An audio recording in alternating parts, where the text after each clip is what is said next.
Yo, what is up guys? It's Pedro here, and in today's video I'll be talking about something that the LSU head coach Brian Kelly said that hinted at the Washington Commanders maybe being set on Jayden Daniels at 2. I'll also talk about a couple other players that the Washington Commanders added to their defense recently. If you guys are new, make sure to subscribe, hit that like button and that notification bell as well. All those things help out a ton. Really close to 12,500 subs, so help me get there. Alright, so I wanted to make this video last week, but just didn't have the time and some other things came up with the Commanders, and let's get into it. So this was at his pro day, which I believe was on Thursday, and I recapped that, and then you had Drake May's pro day the next day.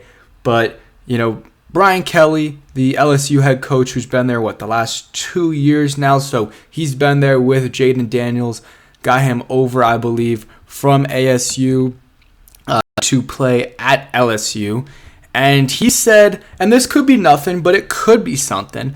I think it is something. He said, I'll play the clip for you guys. I'm not going to play the whole thing because of copyright issues. Hopefully the audio's working. I try to set it up, but who knows. So I'm just going to play the last seconds, and then I'll just read the quote, and it's right there anyways, but here it is. Because he's going to get the ball out to the playmakers and make plays for Washington.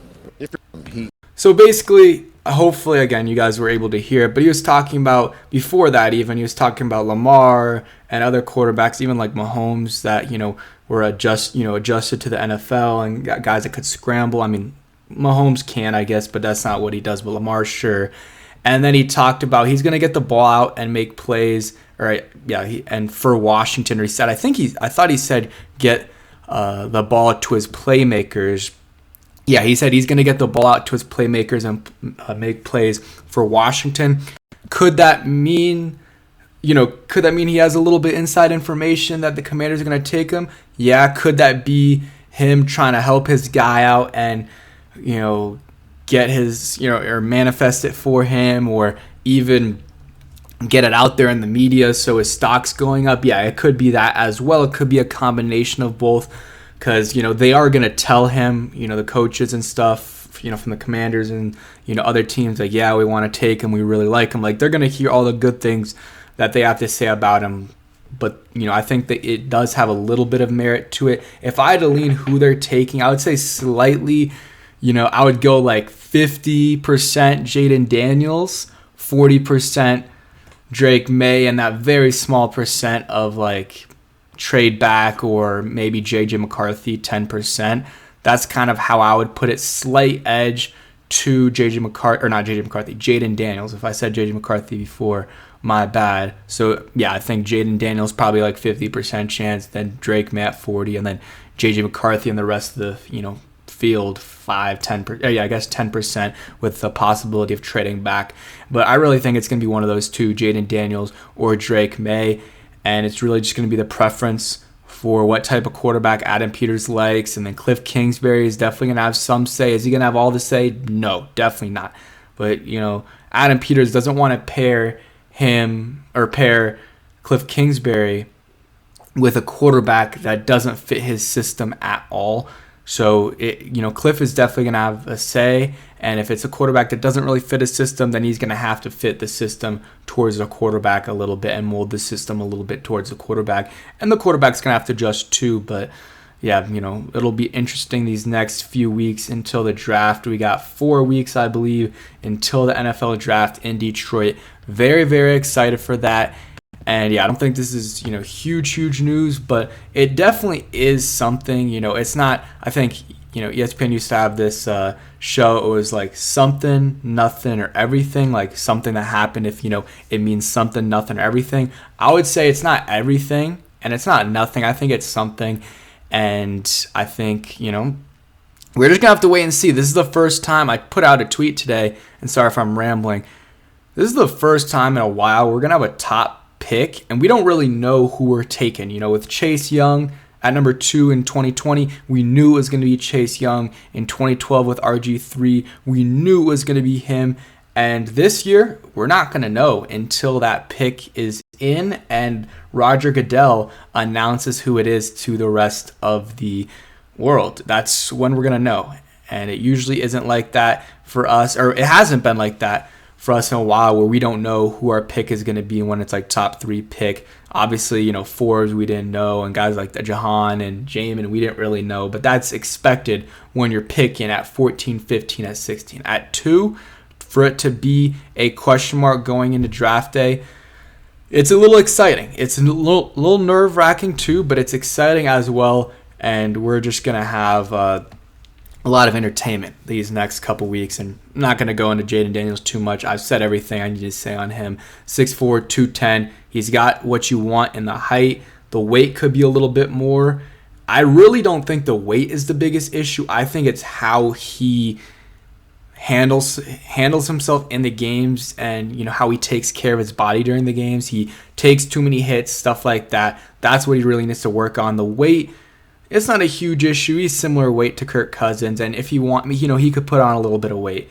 He could put on a little bit of weight and get to 215 to 220 eventually, slowly put on weight, and that's fine. I don't think it's that big of a deal, but how he takes care of his body, that is a big deal, and he needs to throw the ball away quicker and get rid of the ball so you're not taking these sacks, because that was a big issue. You see his best year by far, senior year, or his 5th year, senior year, 40 touchdowns, 4 interceptions. Year before, though, people say he's only had one good year. He had a good year in 2022, 17 touchdowns and 3 interceptions. And even in 2019, 17 touchdowns, 2 interceptions. And then in 2020, the year of the pandemic, I don't know why he didn't. Maybe he wasn't starting, or they didn't play many games, or he got hurt, and he still played fine in those games.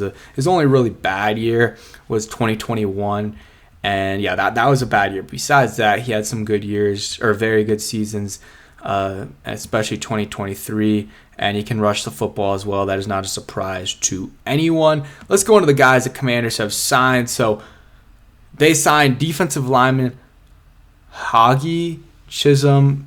I'm sorry. We're signing a lot of guys that are, have hard to pronounce names. Not a problem with that, but I'm not even going to try to pronounce it. The only part I think I can pronounce is Chisum. If anybody knows how to pronounce it, go ahead and comment down below. But he's from the International Pathway Program. I'm trying to think of where. I think he's from Nigeria, so that's what part he's from, the Pathway Program. And we had David Bada. I think he's still technically on the roster. And, you get an extra practice squad spot for them, which is, good. You can develop him. We'll see what he does. I think it's a camp body like a lot of these guys they're signing. But, if you're getting, signed this early, you always have a chance to make the roster or at least the practice squad. Almost everyone has a chance to make the practice squad. And then the bigger kind of signing is Mel Walker, linebacker, played with the Falcons. I guess someone put some information here. Can play middle linebacker, 100+ tackles for Atlanta a couple years ago. Nice insurance if Wagner goes down. And he said he's light years better than what we had there last season. Just some good depth. That's really what he is. Versus, that's much better depth than what we had in the past with David Mayo and John Bostic. So I'll just go ahead and look at his stats real quick for y'all. So let's see. 2020 was when he started. I'm trying to think. Was Dan Quinn in Atlanta at that point? So may have overlapped there. And let's see where he had. 100 tackles in 2022. 2023, he was out for a lot of the season, and that's why he didn't get as, many tackles as he usually does. So solid depth piece that if he needs to come in and play some games, he can. One's career sack, 1 career forced fumble. Does he have any interceptions? 3 interceptions, so can cover a little bit. We'll look at the advanced stats. The way they chart it is kind of weird, so I wouldn't take too much into account of it. But 73% completion percentage. As a linebacker, that's solid, I would say. That's what he allows because it's a lot of short stuff, which kind of skews it. Pass rating, though, not great, 128. Let's see, did he allow? Yeah, allowed 4 touchdowns. The year before was a lot better. Completion percentage wasn't great, but 80 pass rating, that's pretty good. And yards per completion, 8.5. And no touchdowns. And his tackling is solid as well. You look at the missed tackling percentage, not bad. I would say anything like 10 or under is solid. And then he had 5 in 2022, which was his best year. So I'm assuming he played. I think Dan Quinn was here in 2020, and then Arthur Smith was these last few years. But yeah, that's, it's a solid signing for the Commanders. Some good depth. Completely overhauled the linebacker room. Sorry, brought in Bobby Wagner, Frankie Louvu, and Mel Walker. And yeah, the room's much, much better. You still got Jamin Davis there as well. I don't know. I don't think this is going to affect it at all, but, he's going to definitely be fighting for playing time in the beginning. He's going to play, obviously, but in